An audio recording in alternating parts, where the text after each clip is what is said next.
emprestou o braço do Senhor, porque foi subindo como renovo perante ele, como raiz de uma terra seca, não tinha parecer nem formosura, e olhando nós para ele, nenhuma beleza víamos para que o desejássemos. Olha que coisa tremenda.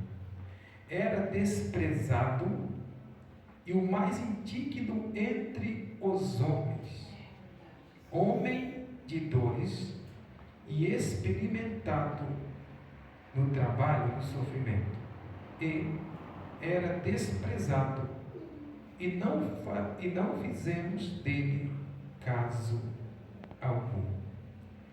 Verdadeiramente ele tomou sobre si as nossas enfermidades e as nossas dores levou sobre si, e nós o reputamos por aflito, ferido de Deus e oprimido, mas ele foi ferido pelas nossas transgressões e moído pelas nossas iniquidades. O castigo que nos traz a paz estava sobre ele, e pelas suas pisaduras fomos sarados. Amém? Somente até aqui. Podeis tomar os seus assentos, por favor. Glória seja dada ao Senhor nosso Deus, e o seu reino dura para sempre. Já que estamos na ceia, eu quero também deixar aqui Evangelho de Lucas, capítulo de número 22,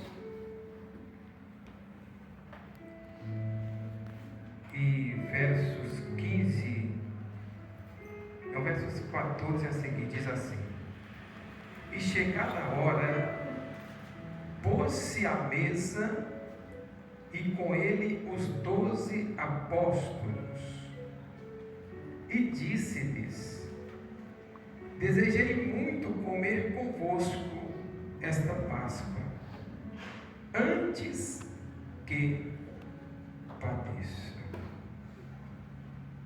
Porque vos digo que não a comerei mais até que ele se cumpra no reino, que ela se cumpra no reino de Deus.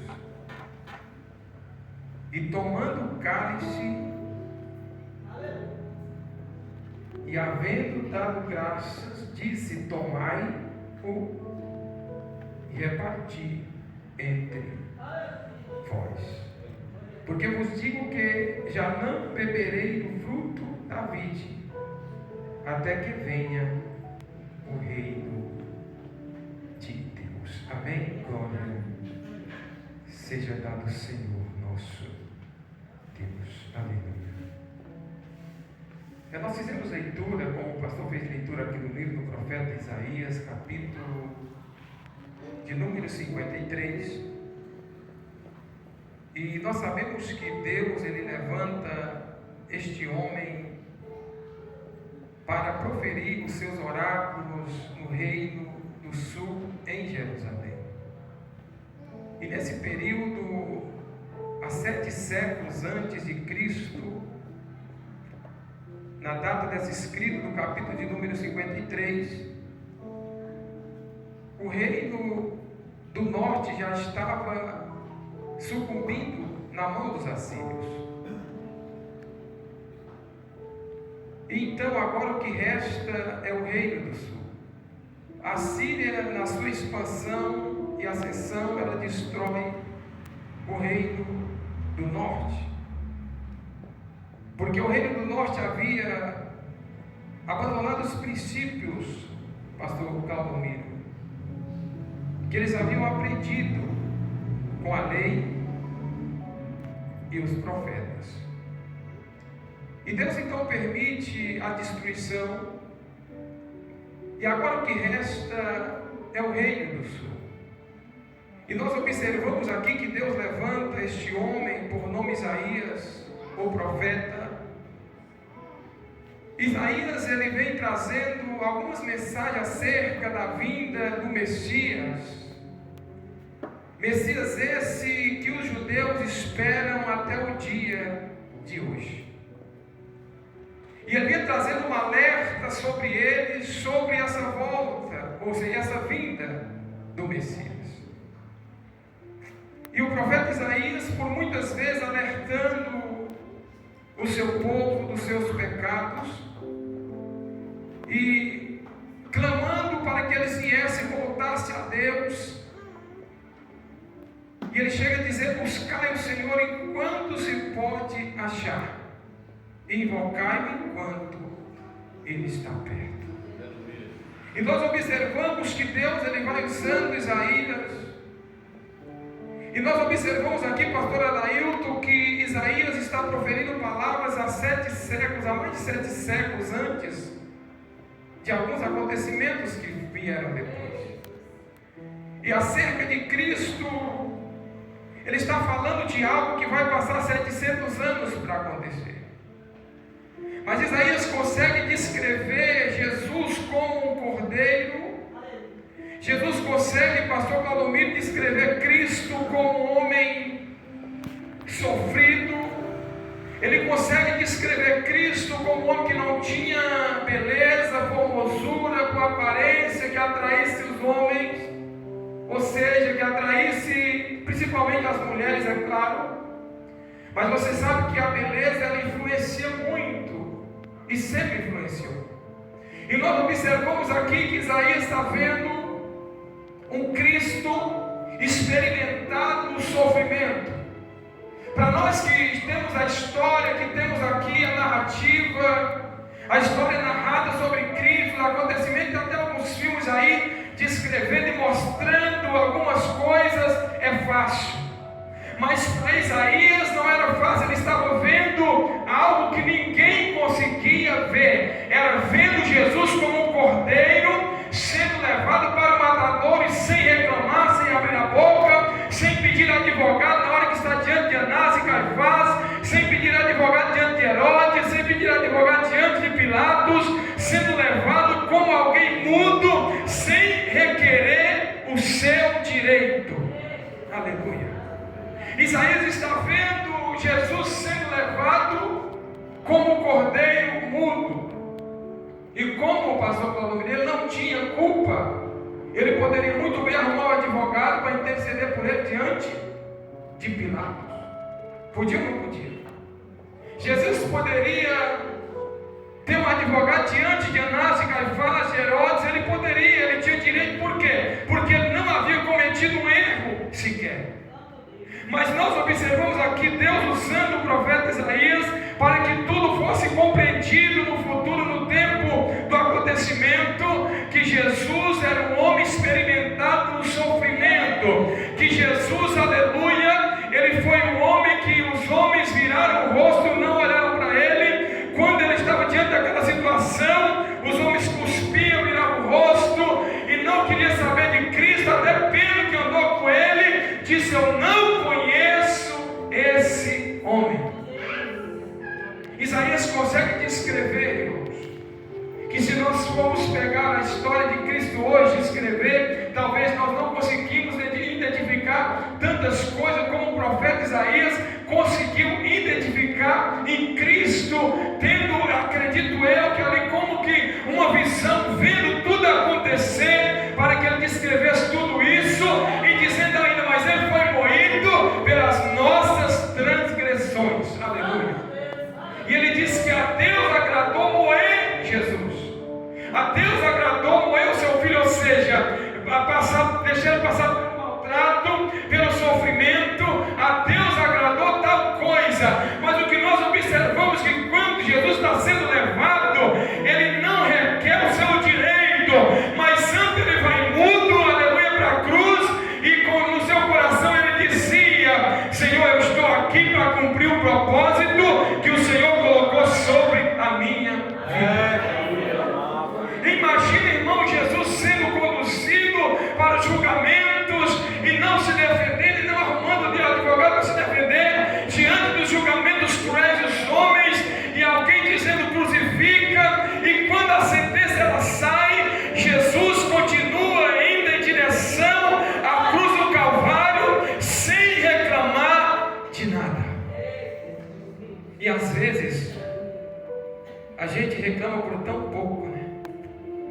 por tão pouco, como o obreiro William dizia aqui, a gente se irrita.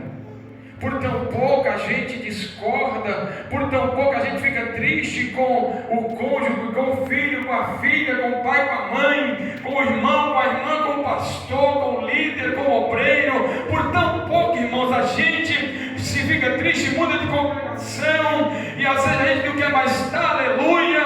Mas Jesus, ele foi moído, Jesus, ele foi enfermado, ele sofreu chicotadas, ele sofreu um cravo nas suas mãos, ele foi traspassado nas mãos e na sua costela, nos seus pés, aleluia. Mas com tudo isso, ele sendo pregado na cruz do Calvário, ele não abriu a boca para reclamar, mas ele estava ali acreditando que aquele sacrifício valeria a pena, e que hoje ele teria uma igreja pregando o seu nome e falando do seu sacrifício e celebrando uma ceia em memória da sua morte, até o dia que ele volte para nos recolher dessa terra. E eu me lembro que quando Jesus estava ali no Getsemane orando, lá no jardim, ele estava com os discípulos estavam cochilando, e Jesus, ele veio por 2 vezes, ele veio pela 3ª vez, e a Bíblia diz que quando Jesus ele ia orar, ele dizia as mesmas palavras, ele dizia: Senhor, se possível, passa de mim esse cálice, sem que eu beba. Como o homem Cristo sentiu a aflição da morte, a Bíblia diz que o seu suor se tornou como gotas de sangue, ele ficou aflito, ele disse: a minha alma está aflita até a morte. Para os discípulos, esperai aqui comigo, porque eu vou além orar. E Jesus foi orar, foi falar com Deus, na sua angústia, falando com Deus angustiado, e o discípulo estava descansando, repousando. Aí Jesus, ele vem e ele acha o discípulo dormindo, ele volta e acha ele dormindo novamente a 3ª vez. Aí ele diz: olha, vigiai e orai para que não entreis em tentação. Aleluia. Mas antes ele disse: vocês não podem vigiar comigo nenhuma hora, porque os discípulos, irmãos, estavam com os olhos pesados.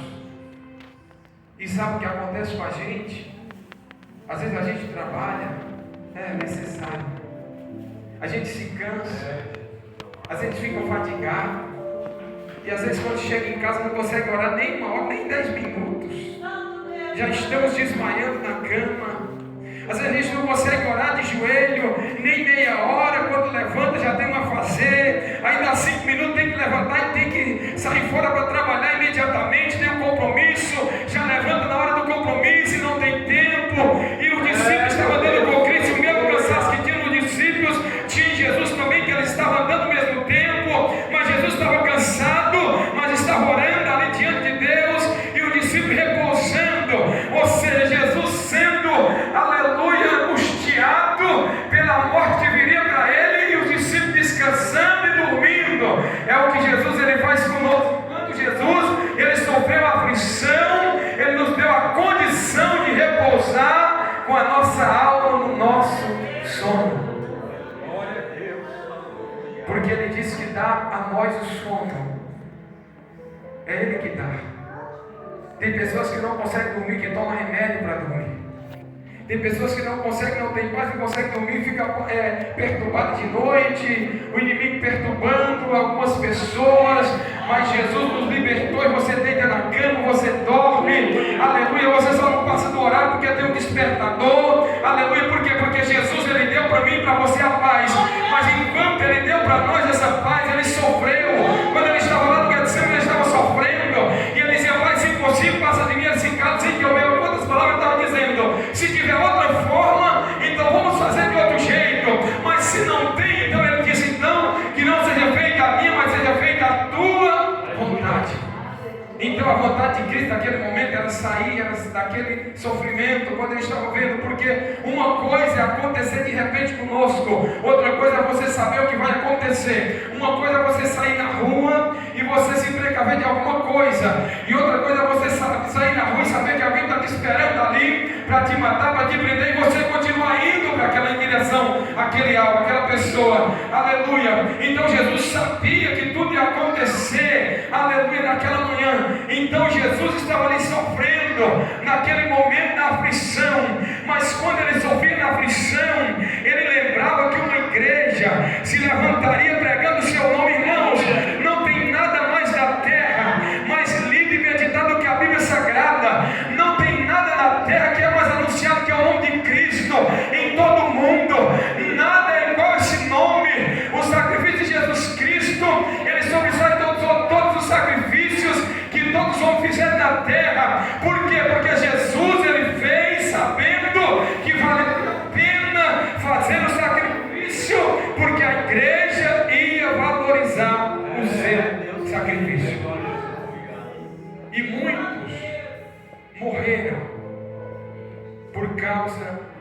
deste Evangelho. Os irmãos sabem, muitos foram martirizados, muitos foram presos por causa dessa palavra. O que está acontecendo? Jesus, quando ele faz esse sacrifício, ele se oferece, ele vê que vale a pena, porque outros discípulos também, eles vão até a morte. Quando Estevão está sendo questionado pelos homens, ele diz: não, de maneira nenhuma eu não vou parar de falar desse Cristo, não. Aleluia. Ele continuou pregando, ele continuou dando sermão, a história desde o princípio dos nossos pais, como ele dizia, aleluia, e até chegar em Cristo Jesus. Ele começou pregando, os homens se enfureceram, apedrejaram Estevão, mas Estevão estava cheio de Deus, cheio do Espírito Santo, e por este motivo ele não parou de falar de Jesus Cristo, glória. Então vale a pena falar desse Cristo, vale a pena, aleluia, sofrer em alguns momentos por causa desta palavra, vale a pena se reunir na sua presença, vale a pena ser tratado pelo mundo aí fora, vale a pena, aleluia, ser igreja, porque Jesus, ele sofreu pela minha e pela sua vida, aleluia, e valeu a pena, irmãos. E agora nós vemos Jesus celebrando a última Páscoa e celebrando ali como ceia. E Jesus, ele disse para os discípulos, não, Jesus dizendo: olha, eu desejei muito comer convosco essa Páscoa.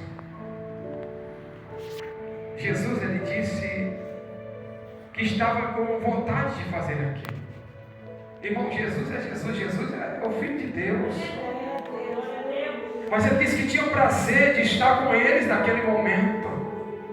E você acha que Jesus, que disse que se houver 2 ou 3 reunidos, ele vem presente, ele não tem prazer de ver eu e você participando da ceia aqui nessa igreja hoje, aleluia? Naquele dia ele tinha prazer em ver os discípulos comendo, aleluia. Jesus, ele tem prazer de ver eu e você participando aqui da ceia na sua casa. É você participando e ele aqui te olhando, te observando e te ajudando e dizendo: filho, participa, filha, participa, não desiste, caminha, porque vale a pena participar da ceia do Senhor na terra. Não é apenas uma ceia em si, mas aqui, irmãos, demonstra a comunhão da igreja com Cristo e da igreja entre a igreja é comunhão. Aqui ele diz que a nova aliança no seu sangue é o Novo Testamento, está representada através de um suco de uva. Aí Jesus, ele olha para os discípulos e ele parte o pão e diz: tomai e comei, esse é o meu corpo. Ninguém come corpo de pessoa. Jesus está dizendo que é uma representação apenas. É para fazer isso em memória, para lembrar do sacrifício que ele sofreu na cruz do Calvário. Porque quando o povo estava no Egito para celebrar a Páscoa, eles tiveram que comer ervas amargas para lembrar do sofrimento que eles tiveram ali. Eles precisaram comer pão sem fermento para sair às pressas e comer aquele cordeiro e passar o sangue sobre as portas, para que o anjo não matasse os primogênitos das suas casas. E Moisés diz: olha, vocês já fiquem preparados, porque nós vamos sair. Então eles estavam comendo ali, participando daquela Páscoa, já prontos para sair do Egito, aleluia. E nós observamos aqui que Jesus, ele celebra a ceia com os discípulos, já pronto para sair da terra e subir para a glória, aleluia. Mas ele disse: eu vou preparar-vos lugar. Jesus vai preparar lugar para a sua igreja na terra. E se ele foi preparar, ele disse: eu vou levar vocês para junto de mim, porque onde eu estiver, ele disse: eu quero que vós estejais também. Vale a pena, irmãos, estar em comunhão com Cristo e com a igreja. Amém? Que Deus em Cristo nos abençoe. Eu devolver aqui para o pastor em nome de Jesus. está dando aí a continuidade.